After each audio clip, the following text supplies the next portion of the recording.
Yan Hongcai, sekarang kami benar-benar belalang berkaki satu. Apa lagi yang kamu tahu? Beritahu kami secepatnya. Wu Chao memandang Yan Hongcai di depannya dan berkata. Di sebelah Wu Chao adalah Zhao Hong dari keluarga Zhao. Berdiri di samping Zhao Hong adalah Marsekal Hei dan orang lain dari kedai Suantian. Jiwa hitam ada di antara mereka, tapi dia berada di ujung kedai Suanyi. Dia tampak seperti sosok yang tidak mencolok dan terpinggirkan. Adapun mengapa orang-orang di kedai Suanyi tidak mengambil tindakan terhadap keluarga Wu dan bahkan pergi bersama, seharusnya keempat pihak telah mencapai semacam kesepakatan. Ini tidak diketahui. Namun tidak mengherankan jika dipikir-pikir, keempat kekuatan yang awalnya berada pada level berbeda kini memiliki kemampuan tempur yang sangat berkurang. Terutama dari segi angka. Misalnya, keluarga Zhao dan kedai Suanyi, karena kerjasama mereka sebelumnya, telah lulus ujian bersama dan sekarang jumlah total kedua kekuatan hanya berjumlah 9. Lagi pula, ketika segel istana si Hua Su Tiancheng dibuka, keluarga Zhao dan kedai Suanyi mengeluarkan total 11 balok kayu dan token. Satu pasang diberikan oleh Lu Yun, dan sepasang lainnya diberikan oleh jiwa hitam. Dulu ada ratusan orang dari satu kekuatan, tetapi sekarang gabungan keempat kekuatan itu berjumlah kurang dari 30 orang. Jika Anda berada di tempat yang tidak diketahui dan Anda masih berjuang sendiri, bukankah Anda hanya bercanda dengan hidup Anda sendiri?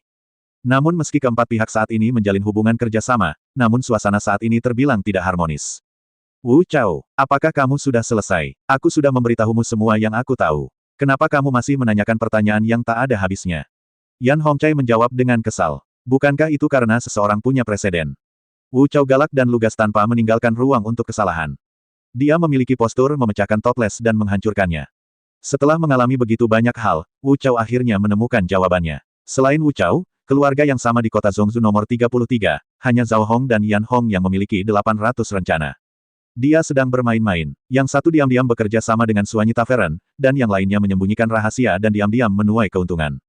Dibandingkan mereka berdua, Wu Chao hanyalah seorang anak melon yang belum lulus sekolah dasar. Apakah menurut Anda ini akan membuatnya marah? Apalagi setelah mengalami kejadian yang begitu mengerikan, belum lagi terjatuh ke dalam lubang, tersambar petir, terbakar, dan kebanjiran. Ada apa? Apakah Wu Chao menjadi gila? Lakukan ini padanya. Mungkin Lu Yun tidak pernah bermimpi bahwa dia akan menjadi orang terakhir bagi Wu Chao. Berhentilah membuat sindiran di sini. Tahukah kamu kalau aku bisa mendapatkan informasi yang tidak bisa kamu dapatkan, artinya kamu adalah pecundang. Gelombang meriam peta Yan Hongcai tidak hanya menyerang Wu Chao, tetapi juga membombardir semua orang yang hadir.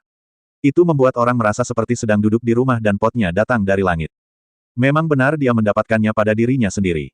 Saat Wu Chao melawan, Zhao Hong turun tangan untuk menghentikan lelucon itu. Oke, tenang saja. Setelah kamu keluar dari sini, kamu keluarga Yan dan keluarga Wu akan bertengkar sebanyak yang kamu mau, dan berdebat sebanyak yang kamu mau, tapi untuk saat ini, tetap tenang dan perhatikan apa yang mungkin terjadi berada di sekitarmu setiap saat. Kata yang bagus. Keluarga Wu kita dan keluarga Yan sedang berjuang sampai mati, dan biarkan keluarga Zhao Mu mengambil alih, kan? Wu Chao mengalihkan targetnya dari Yan Hongcai ke Zhao Hong dan mulai bertarung secara langsung. Wu Chao, kenapa kamu bertingkah seperti anjing gila? Gigit siapapun yang kamu lihat. Zhao Hong berkata dengan ekspresi tidak ramah. Suasana langsung turun ke titik beku. Semua orang yang hadir meletakkan senjata mereka. Selama tuan mereka memberi sinyal, sekutu mereka akan segera menjadi musuh. Tiba-tiba sebuah suara memecah kebuntuan, berhentilah bersikap keras kepala. Ada situasi di depan. Semua orang mengikuti suara tersebut dan melihat bahwa orang yang berbicara adalah jiwa gelap yang selama ini diam. Siapa kamu? Kamu berhak berbicara di sini. Sebelum Wu Chao selesai berbicara, sebilah pisau panjang ditaruh di lehernya. Kecepatan orang yang menyerang sangat cepat sehingga semua orang yang hadir tercengang, dan mereka semua ngeri dengan kecepatan orang yang menghunus pedang. Apalagi Wu Meiyong yang menjaga Wu Chao telah mengencangkan sarafnya hanya untuk mencegah seseorang tiba-tiba menyerang Wu Chao. Namun meski begitu, ini masih merupakan langkah yang terlalu lambat. Yang lebih mengejutkannya adalah identitas orang yang mengambil tindakan bukanlah pria berbaju hitam yang bertarung dengan klan Bigfoot malam itu. Lanjutkan bicara. Kenapa kamu tidak lupa mengatakannya lagi? Mari kita lihat siapa yang lebih cepat dengan mulutmu atau pisauku.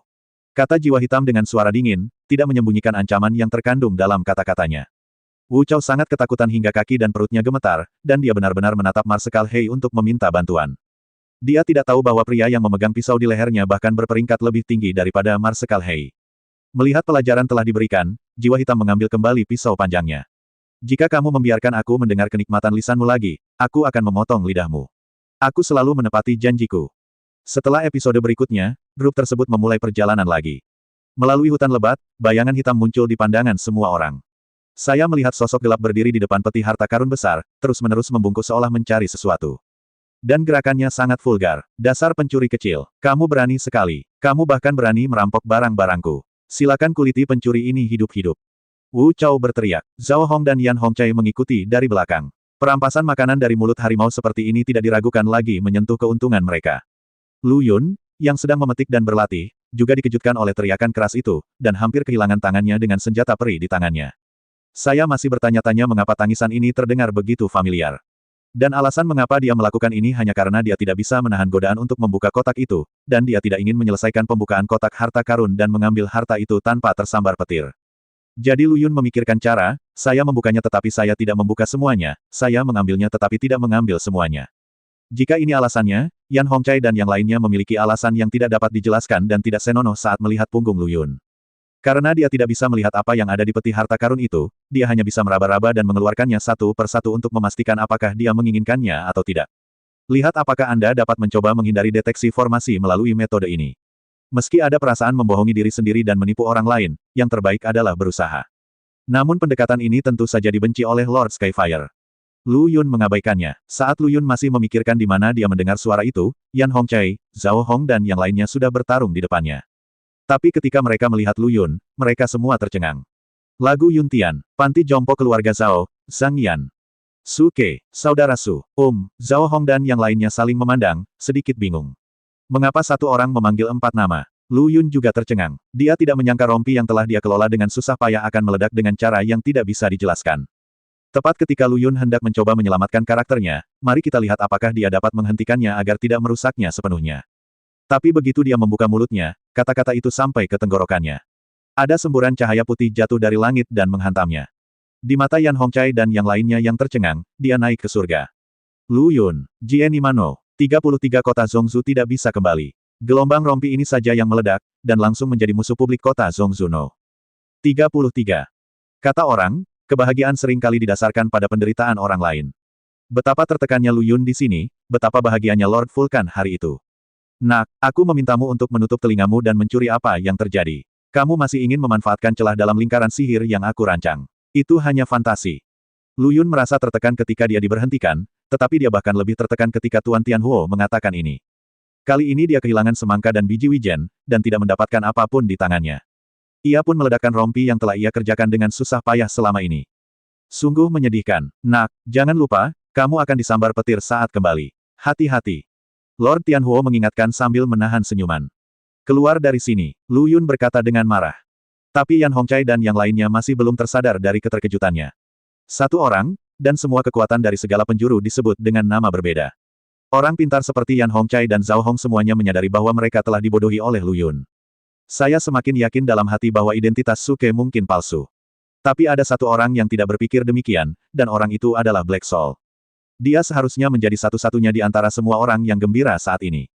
Bagaimanapun, dia mengetahui bahwa Lu Yun belum mati. Ketika dia melihat pesan yang ditinggalkan untuknya di lubang Lu Yun, jiwa hitam berpikir bahwa dia dan Lu Yuntian terpisah selamanya. Bagaimanapun, Lu Yun sedang cemas pada saat itu, dan kata-katanya untuk tetap tinggal memang agak menyesatkan. Dengan IQ Black Soul, wajar jika dia bisa saja salah. Tiba-tiba sebuah suara menarik jiwa hitam dari kegembiraannya. Jiwa hitam, anak itu tadi adalah orang yang menolak undangan kita dari Suanyi Tavern. Jika ada kesempatan. Kesempatan, peluang apa? Peluang apa? Apakah kamu ingin aku membunuh saudara Su? Black Soul memandang Marsekal Hei dengan ekspresi tidak ramah dan berkata. Tangannya telah menggenggam gagang pisaunya. Setiap kali Komandan Hei mengucapkan sepatah kata pun, jiwa hitam pasti akan memotongnya dengan pisau tanpa ragu-ragu. Marsekal Hei tidak bodoh, jadi dia secara alami menyadarinya dan tetap diam. Semua orang di kedai Suanyi, tolong dengarkan aku. Jika ada yang melihat pemuda itu, tolong perlakukan aku dengan hormat. Apakah kamu mendengarku? Black Soul melirik orang-orang di Suanyi Tavern dan memesan. Kata-katanya secara alami membangkitkan alis orang-orang dari 3 keluarga besar. Jiwa hitam menghunus pedang panjangnya, mengambil posisi bertarung, dan berkata dengan cara yang tidak rendah hati atau merendahkan, aku juga mengirimkan kata-kata ini kepadamu. Siapapun yang berani membuat masalah dengan pemuda itu adalah musuhku. Oh, ngomong-ngomong, aku lupa memperkenalkan diri, aku jiwa hitam ke-78 dalam daftar pahlawan mabuk di kedai Suanyi. Begitu kata-kata ini keluar, Zhao Hong dan Yan Hongcai mengerutkan kening. Sejak pihak lain menaruh pisau di leher Wu Chao, mereka sudah memperhatikan pria berbaju hitam ini. Saya tahu bahwa identitas pihak lain jelas tidak biasa, tetapi saya tidak menyangka dia akan begitu mesum. Lu Yun mungkin tidak mengetahui nilai dari daftar pahlawan mabuk, tetapi Yan Hongcai dan orang lain yang telah berada jauh di Pulau Zhongzhou sepanjang tahun mengetahui 3 kata ini dengan sangat baik. Dapat dikatakan bahwa daftar pahlawan mabuk ini adalah 100 orang terkuat di seluruh Pulau Zhongshu. Tentu saja, ini bukan hanya orang-orang dari Suanyi Tavern, tetapi sejumlah kecil orang yang berafiliasi dengan kekuatan lain, namun karena tirani mereka, Suanyi Tavern juga memasukkan mereka ke dalam daftar pahlawan mabuk. Meskipun mereka bukan dari kedai Suanyi, mereka semua adalah tamu kedai Suanyi, dan bahkan dapat menggunakan beberapa hak dan perlakuan terhadap kedai Suanyi. Ini adalah perlakuan istimewa yang diberikan oleh kedai Suanyi kepada orang-orang dalam daftar pahlawan mabuk. Logikanya, sulit bagi anggota geng pahlawan mabuk untuk berubah. Lagi pula, mereka yang bisa dipilih harus cukup kuat dan memiliki kekuatan di belakang mereka. Dalam keadaan normal, Anda tidak akan mati dalam kecelakaan apapun. Namun entah sejak kapan, seorang pemuda diam-diam muncul di akhir daftar pahlawan mabuk. Tidak ada yang memperhatikan nama ini pada saat itu, namun tak lama kemudian nama ini terukir di hati banyak orang. Karena setiap kali daftar pahlawan mabuk diperbarui, Anda akan menemukan bahwa posisi nama yang kurang dikenal itu terus berubah setiap saat.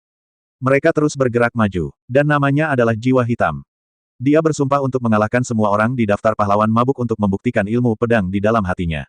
Setelah Black Soul mengatakan ini, dia mengambil kembali pisau panjang itu dan diam-diam kembali ke posisi semula. Dibandingkan dengan kekuatan mendominasi Jiwa Hitam yang mengejutkan semua orang, Lu Yun tampak jauh lebih sengsara. Dia tidak hanya tersambar petir, tetapi dia juga disambar 2 kali berturut-turut. Meskipun mereka ditentang dan diserap oleh Lu Yun yang telah bersiap, hatinya cukup tidak puas. Rencananya jelas sangat sempurna, bagaimana bisa diketahui. Pada saat ini, suara Lord Tianhuo terdengar, "Nak, berhentilah bersikap licik. Aku tiba-tiba teringat sesuatu barusan. Jika monster gagal 2 kali berturut-turut, itu akan dinilai sebagai sia-sia oleh formasi." Ya, dilenyapkan secara paksa. Lu Yun, kenapa kamu tidak mengatakan sesuatu yang begitu penting tadi? Lao Deng, kamu tidak mungkin melakukannya dengan sengaja, kan? Aku tidak tahu kamu begitu keras kepala. Kamu tahu kamu akan tersambar petir jika membuka peti harta karun, tapi kamu masih berani membukanya. Tuan Tianhuo berkata sambil tersenyum jahat. Lu Yun. Sepertinya setiap saat setelah ini harus ditanggapi dengan serius. Pada saat ini, cahaya putih muncul dari kejauhan, dan pria itu diteleportasi kembali secara kebetulan. Pihak lain juga segera memperhatikan Lu Yun dan berdiri dari tanah dengan sangat anggun. Saat dia berdiri, sambaran petir menyambar dari langit yang kosong. Pria yang tidak menaruh curiga itu dipotong-potong. Anda tidak perlu memikirkannya untuk mengetahui bahwa orang ini pasti telah membuka peti harta karun. Formasi tersebut menetapkan bahwa penjaga telah gagal, dan hukuman dijatuhkan. Hahaha, meskipun Lu Yun disambar petir 2 kali, itu tidak menghentikannya untuk tersenyum pada pria di depannya. Saat ini, wajah pria itu gelap seperti tinta. Dia tidak tahu apakah dia tersambar petir atau karena Lu Yun sedang marah. Lu Yun, tertawalah sebanyak yang kamu mau. Karena sebentar lagi kamu tidak akan bisa tertawa lagi. Nikmati momen yang kamu miliki. Pria itu sedang menyesuaikan afronya dan tidak lupa melontarkan kata-kata kasar kepada Lu Yun. Kamu begitu yakin bisa membunuhku, kenapa kamu tidak memberitahuku namamu? Biarkan aku mengerti juga dan jangan bodoh. Lu Yun memandang orang lain dan berkata, dia sekarang sangat yakin bahwa pihak lain itu dari Beidi, tapi siapa itu? Dia benar-benar tidak tahu. Bajingan sepertimu, kamu tidak pantas mengetahui identitasku. Pria itu berkata dengan dingin. Itu bukan terserah kamu. Lu Yun perlahan berjalan menuju pihak lain. Bahkan sebelum dia mengambil langkah, niat pedang yang menentukan di tubuhnya menjadi sedikit lebih kuat, dan dia mulai menguraikan ruang di sekelilingnya di mana hanya niat pedang yang ada. Bidang niat pedang meluas. Awalnya aku ingin kamu hidup selama 2 hari lagi. Karena kamu sedang terburu-buru untuk bereinkarnasi, aku akan mengantarmu ke sini. Pria itu berkata dengan dingin dan berjalan perlahan menuju Lu Yun. Melihat perang akan segera pecah. 2 berkas cahaya tiba-tiba muncul di bawah kaki mereka. Lu Yun, kamu beruntung, tapi kamu tidak akan seberuntung itu setiap saat. Sebelum pria itu diteleportasi, dia tidak lupa mengucapkan kata-kata kasar kepada Lu Yun. Itulah yang ingin aku katakan juga. Tidak peduli seberapa keras gigimu lain kali, aku akan membukanya untukmu. Begitu kata-kata itu keluar, keduanya diteleportasi. Setelah diteleportasi berkali-kali, Lu Yun hampir terbiasa dengan rasa pusingnya. Dia melihat sekeliling seperti biasa dan menemukan bahwa kali ini dia diteleportasi ke tepi kawah gunung berapi. Ini hanyalah keuntungan alami di kandang sendiri. Dengan api aneh di tubuhnya, dia menutup mata terhadap suhu tinggi dan panas kawah. Ia bahkan merasa itu belum cukup dan ingin menambahkan beberapa bahan pada gunung berapi tersebut untuk membuat suhu sekitar lebih tinggi. Tidak mungkin, ada api aneh yang bisa melakukan apapun yang diinginkannya di medan seperti ini. Duduk di peti harta karun, Lu Yun melihat ke depan dan bergumam pada dirinya sendiri, ayo cepat. Biarkan saya melihat orang-orang beruntung yang telah terpilih. Tidak lama kemudian, sekelompok sosok muncul di hadapan Lu Yun, namun yang mengejutkan Lu Yun adalah lebih dari 30 orang yang datang sebenarnya mengenakan pakaian seragam, dan masing-masing memiliki cincin yang digantung di pinggang Lu Yun tidak asing dengan kartu giok. Ia pernah mendapat medali giok serupa dari Hen Yanqi, namun teksturnya jauh lebih bagus daripada yang dikenakan oleh 30 orang ini. Dan ini juga menjelaskan identitas orang-orang ini, orang-orang dari kuil Zhengyang. Pihak lain juga tercengang ketika mereka melihat Lu Yun. Mereka benar-benar tidak menyangka ada seseorang yang bisa bergegas ke depan mereka, dan pemuda yang duduk di kotak harta karun di depan mereka sepertinya tidak punya niat untuk membukanya, kotak harta karun. Wanita yang merupakan pemimpin kelompok itu berkata dengan ekspresi di wajahnya, "Nak, semua senjata abadi di kotak harta karun ini adalah milikmu. Bagaimana kalau kami, kuil Zhengyang, hanya membawa satu barang ke dalam?" Sebelum Lu Yun dapat berbicara, pria kuat di sebelah wanita itu angkat bicara, apa gunanya berbicara dengan pria tanpa rambut di kepalanya. Dia tidak terburu-buru mengelilingi kuil Zhengyang ketika dia melihat kita, tetapi dia bahkan menyambarnya, makanan dari mulut harimau. Itu hanya menginjak-injak wajah kuil Zhengyang saya. Nak, aku memberimu dua pilihan. Yang pertama melompat dari sini, dan yang kedua menghancurkan kakimu. Pilih sendiri. Bahkan sebelum Lu Yun membuka mulutnya, dia ditampar dengan topi besar yang menginjak-injak wajah kuil Zhengyang. Ini adalah sesuatu yang tidak pernah dia duga. Bagaimana jika aku memilih yang ketiga? Lu Yun meletakkan tangannya di peti harta karun dan memandang pria kuat dari kuil Zhengyang dengan ekspresi lucu di wajahnya. Yang ketiga harus aku pukul sampai mati. Saat dia berbicara, pria kuat itu bergegas menuju Lu Yun dengan serangkaian bayangan api. Apakah ini orang dari kuil Zhengyang? Pertemuan hari ini benar-benar menyegarkan ketiga pandangan saya. Mereka menggunakan kekuatan mereka untuk menindas orang tanpa pandang bulu. Kuil Zhengyang memang merupakan kekuatan nomor satu di Pulau Zhongshu. Hari ini saya dapat dianggap sebagai lihat itu. Petik 2. Saat Lu Yun berbicara, seekor ikan kecil berwarna hitam dan putih berenang dengan cepat di matanya, dan nyala api memenuhi matanya. Api berwarna merah darah menyembur keluar dari tubuhnya. Lapangan api, bangkit. Melihat ini, wanita dari kuil Zhengyang berteriak, tidak. Semuanya, cepatlah. Sebelum dia bisa menyelesaikan kata-katanya, dia ditelan oleh ular api berwarna merah darah yang dimuntahkan. Pada saat wanita dari kuil Zhengyang bereaksi, dia sudah berada di dunia yang berapi-api. Selamat datang di dunia apiku. Suara Lu Yun bergema di udara, tapi dia tidak terlihat. Orang kuat dari kuil Zhengyang yang baru saja mengambil tindakan mendengus dingin, saya tidak tahu apa yang Anda, seekor monyet tak berbulu, tarik. Bukankah itu hanya alamnya, tidak seperti orang lain? Saat dia berbicara, pria kuat itu menengadah ke langit dan mengeluarkan suara gemuruh, dan aliran nafas yang membara keluar dari rongga hidungnya. Tampaknya domain lawan juga merupakan domain api. Tapi itu saja, tidak akan ada tindak lanjutnya. Orang kuat itu juga tercengang. Dia mencoba 2 kali, tetapi hasilnya tetap tidak berubah. Ini, bagaimana ini mungkin? Mengapa saya tidak bisa menggunakan domain saya? Orang kuat itu akhirnya mulai panik. Dia tidak tahu bahwa pencapaian kecilnya dalam api hanyalah lelucon di depan Lu Yun. Terlebih lagi, Lu Yun telah membuangnya beberapa blok dalam hal asal mula api. Lawan mungkin memiliki api binatang yang sangat langka dan kuat, tetapi dibandingkan dengan api aneh di tangan Lu Yun, api itu agak kerdil. Jika dia bisa menampilkan domainnya, dia akan menjadi hantu. Melihat pemandangan ini, wanita dari kuil Zhengyang juga merasakan jantungnya berdetak kencang, mengetahui bahwa dia akan mengalami kesulitan kali ini. Meskipun orang kuat memiliki temperamen yang meledak-ledak, kekuatannya terlihat jelas bagi semua orang, terutama api binatang yang telah ditaklukkan oleh orang kuat itu, yaitu api binatang api yang sangat agresif. Tapi sekarang, dalam domain api pemuda ini, dia bahkan tidak bisa memperluas domainnya. Hanya ada 2 situasi. Pertama, pemuda itu jauh lebih ahli dalam api daripada orang kuat. Yang kedua adalah api di tubuh pemuda ini lebih maju daripada api flame beast milik orang kuat itu. Tidak peduli siapa di antara mereka, itu sudah cukup untuk membuat wanita dari kuil Zhengyang melepaskan sikap arogannya dan memandang Lu Yun dengan datar. Anak muda, kami baru saja tersinggung. Demi kuil Zhengyang kami, bisakah Anda melepaskan kami? Kata gadis itu sambil tersenyum. Melepaskanmu. Tahukah kamu bagaimana cara memohon belas kasihan jika kamu tidak bisa mengalahkanku? Lu Yun mencibir tanpa ampun. Jika pihak lain menghadapi Lu Yun secara terbuka, dia mungkin bisa memperhatikan kelompok orang ini dengan baik. Namun performa lawan sangat mengecewakannya. Saya berpikir, apakah semua kuil Zhengyang seperti ini? Bagaimana disebut kekuatan nomor 1 di Pulau Zhongshu? Setelah mendengar perkataan Lu Yun, wajah wanita itu membeku dan pria yang mengikuti di belakangnya semua menunjukkan ekspresi marah. Sebagai anggota kuil Zhengyang, mereka selalu menyendiri dan superior, tetapi sekarang mereka dipandang rendah oleh orang lain. Bagaimana kita tidak membuat mereka marah? Bado, apa yang bisa dikatakan bajingan seperti dia? Gunakan saja metode rahasia serangan gabungan untuk memberi pelajaran pada bajingan ini dan beritahu dia bahwa beberapa kata tidak hanya diucapkan dengan santai, dan ada kekuatan tertentu yang tidak mampu dia sakiti. Petik 2. Pria kuat itu berkata dengan ekspresi marah di wajahnya. Api kuning redup menyembur keluar dari 7 lubangnya, tampak seperti pemain akrobat di sirkus. Oh, kalau begitu aku sangat menantikannya. Suara Lu Yun bergema di udara. Para wanita di kuil Zhengyang sangat marah dengan kata-kata Lu Yun. Semua murid kuil Zhengyang mendengarkan perintah dan mengatur formasi. Saat wanita itu selesai berbicara, 28 murid kuil Zhengyang di belakangnya mulai bergerak cepat. Dalam sekejap, sebuah pola terbentuk yang tidak dapat dipahami oleh Lu Yun. Dan orang kuat itu juga bergegas mendekat dengan langkah yang kuat.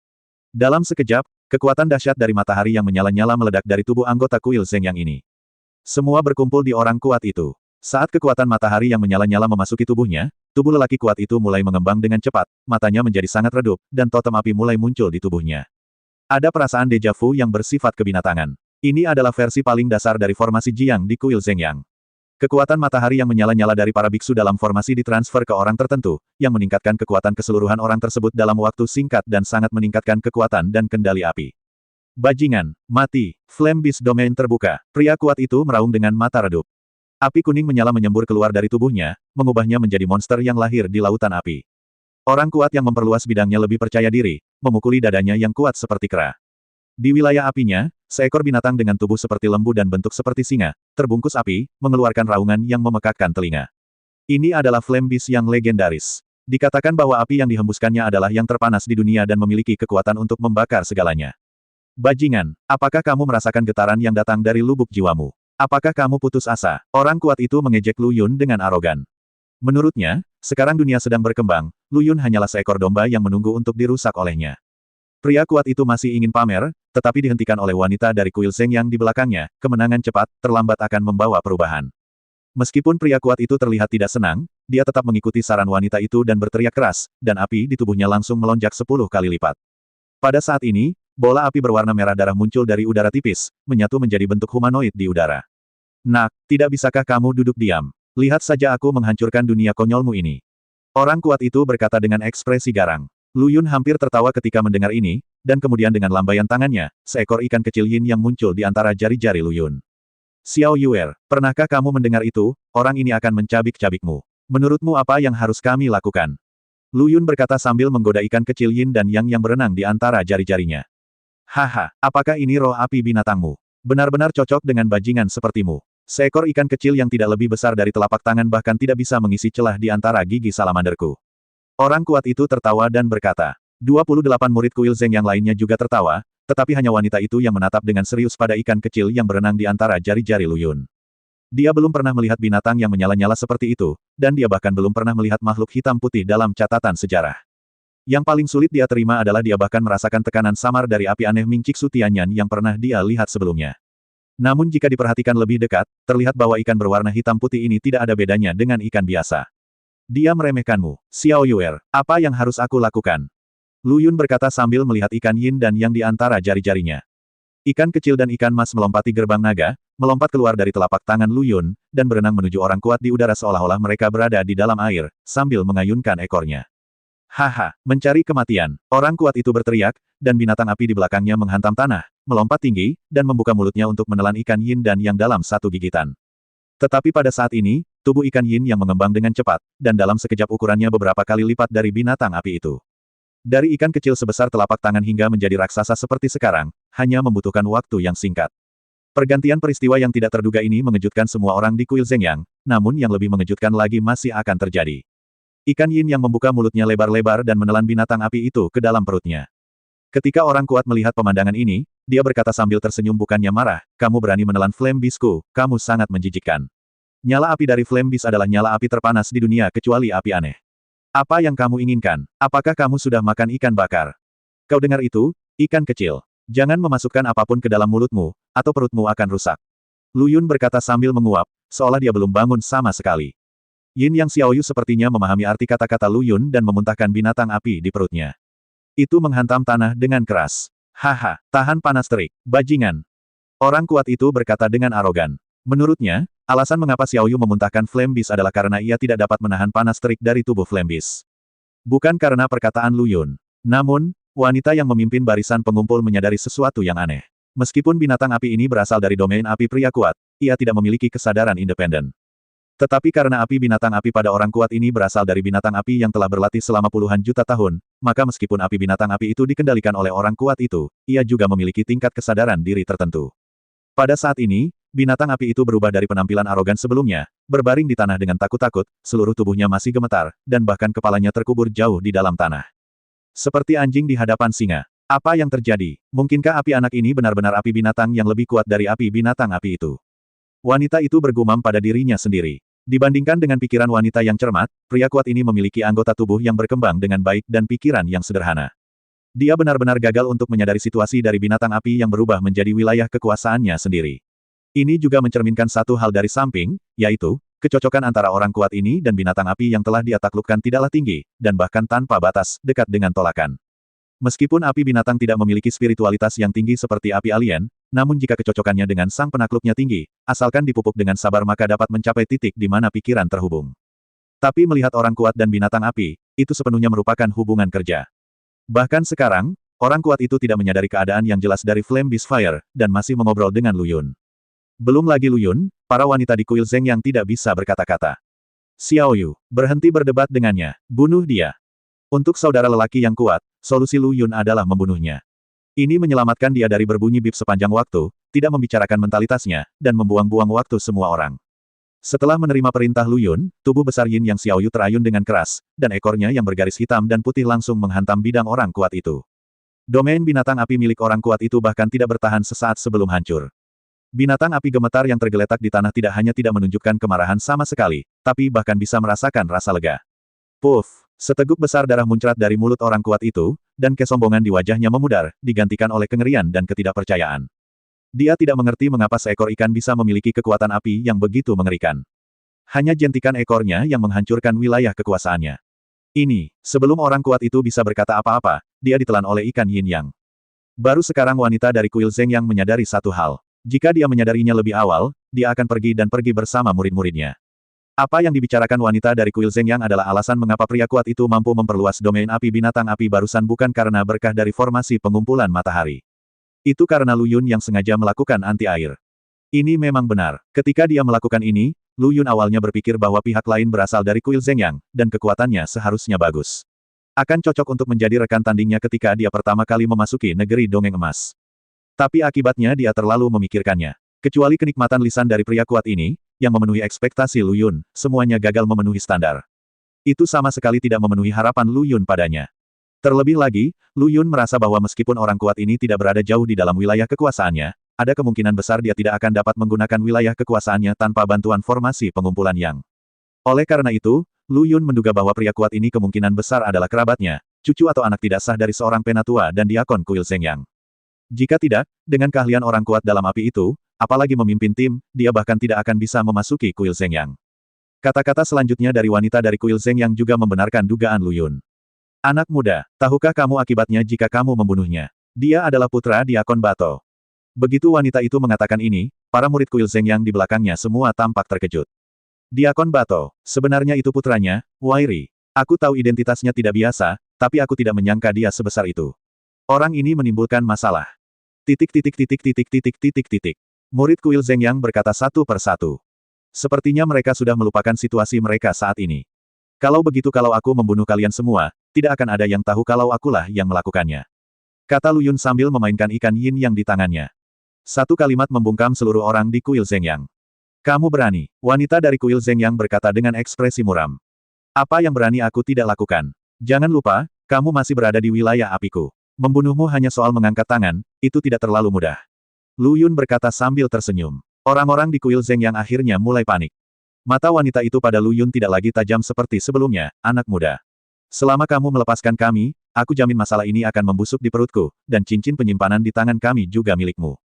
Dibandingkan dengan perkataanmu yang tidak berdasar, aku lebih cenderung mengubahmu menjadi mayat.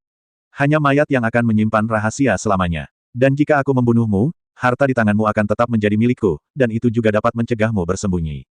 Tidak peduli bagaimana kamu memikirkannya, akan lebih murah untuk membunuhmu. Lu Yun mengucapkan kata demi kata, seolah-olah sipir sedang menjatuhkan hukuman mati terhadap tahanan. Wanita dari kuil Zeng Yang tampak terkejut, karena dia ingin memberitahu Lu Yun, tetapi syarat yang dia usulkan sebelumnya sama sekali tidak menarik. Bahkan jika posisinya dan Lu Yun terbalik, dia akan memilih untuk membunuh mereka semua. Anak muda, pernahkah kamu berpikir bahwa apa yang disebut reruntuhan kuno ini sebenarnya adalah penipuan? Wanita itu berkata dengan bijak, karena dia tidak bisa mengesankan pihak lain dengan benda fisik, dia memutuskan untuk menggunakan metode lain, berita untuk ditukar dengan nyawa mereka dari pemuda di depannya. Oh, apa maksudmu? Meskipun Lu Yun sudah tahu bahwa reruntuhan kuno ini adalah penipuan. Tapi saya tidak menyangka ada orang lain yang mengetahuinya. Ini sangat mengejutkannya. Selama kamu bisa melepaskan kami, aku akan memberitahumu. Wanita dari kuil Zhengyang berkata tidak rendah hati atau sombong. Tidak masalah. Lu Yun setuju tanpa berpikir, seolah dia tidak peduli dengan konsekuensi membiarkan orang-orang ini pergi. Meskipun mereka semua bersumpah akan merahasiakannya dan tidak akan memberitahu siapapun tentang pembunuhan Lu Yun terhadap orang kuat itu. Tetapi dengan pemahaman Lu Yun tentang sifat manusia, mereka pasti akan memberitahu Diaken dan tetua kuil Zhengyang tentang masalah ini. Tapi Lu Yun tetap setuju, apakah karena Lu Yun bodoh? Namun, itu tidak benar, karena dia memegang kartu truf raja di tangannya. Begitu terungkap, apalagi Diaken kuil Zhengyang atau sesepuh agung, bahkan jika penguasa kuil Zhengyang datang, dia harus menghormati Lu Yun dari. Dan kartu truf ini adalah Henianchi, buronan suci dari kuil Zhengyang. Jadi Lu Yun menyetujui permintaan wanita itu tanpa memikirkannya. Jangan panik sama sekali. Ini yang kamu katakan. Jangan menariknya kembali. Wanita dari kuil Zhengyang membenarkan. Sekali kamu mengatakan sesuatu, sulit untuk menahannya. Katakan saja. Lu Yun meyakinkan. Sebenarnya, yang disebut reruntuhan kuno ini hanyalah formasi besar yang dibentuk oleh kebangkitan yang kuat. Pada akhirnya, kita semua akan dikorbankan. Kita akan menjadi nutrisi untuk kebangkitan yang kuat. Wanita dari kuil Zhengyang berkata dengan penuh emosi. Lalu mereka yang mengirimmu ke sini dari kuil Zhengyang tidak melakukannya sampai mati. Kenapa kamu masih masuk? Apa kamu sudah gila? Lu Yun bingung. Jika wanita dari kuil Zhengyang mengetahui hal ini sejak awal, mengapa dia mempertaruhkan nyawanya untuk datang ke tempat seperti itu? Bagaimanapun, dengan status mereka sebagai kuil Zhengyang, meski mereka tidak masuk, mereka masih bisa berkembang di dunia luar. Mungkinkah Anda merasa hidup ini membosankan dan Anda datang ke sini untuk bersenang-senang? Ini karena kita mempunyai sesuatu yang sangat penting untuk dilakukan, cukup penting untuk diperjuangkan. Ketika wanita dari kuil Zhengyang mengatakan ini, matanya penuh dengan kesalehan. Bahkan murid kuil Zhengyang di belakangnya yang mendengar kata-kata ini tampak seperti sedang beribadah. Dia terlihat seperti tipe orang yang dicuci otak oleh skema piramida. Apa yang terjadi? Teruslah bicara, desak Lu Yun. Tapi saya sudah menebaknya secara kasar di hati saya. Maaf, saya tidak sanggup untuk menurutinya. Saat kami keluar, kami bersumpah kepada Dewa Zhengyang untuk tidak mengungkapkan masalah ini kepada orang luar. Wanita dari kuil Zhengyang berkata dengan ekspresi yang kuat. Bukankah itu hanya untuk menemukan orang sucimu yang melarikan diri? Adapun apa yang kamu katakan begitu agung dan hebat. Lu Yun berkata dengan tampilan malas di pakaiannya. Tetapi setelah mendengar ini, orang-orang dari kuil Zhengyang tidak bisa duduk diam dan memandang Lu Yun seolah-olah mereka melihat hantu. Anda harus tahu bahwa ini adalah rahasia utama kuil Zhengyang mereka. Bahkan mereka hanya diberitahu sebelum pergi. Tapi bagaimana pemuda di depannya bisa tahu? Para wanita di kuil Zhengyang bingung. Melihat ekspresi orang-orang ini, Lu Yunxin berkata, benar saja, mereka di sini untuk mencari Henianchi. Itu sama seperti dugaannya sebelumnya. Bagaimana kamu tahu? Wanita dari kuil Zhengyang bertanya. Saya berjanji kepada orang yang memberitahukan hal ini kepada saya untuk merahasiakan identitasnya. Lu Yunda berkata dengan sikap memperlakukan orang lain dengan obatnya sendiri. Wanita dari kuil Zhengyang terdiam. Jawab pertanyaan terakhirku dan aku akan melepaskanmu. Katamu, berapa banyak orang yang datang ke kuil Zhengyang Anda kali ini? Siapa pemimpinnya?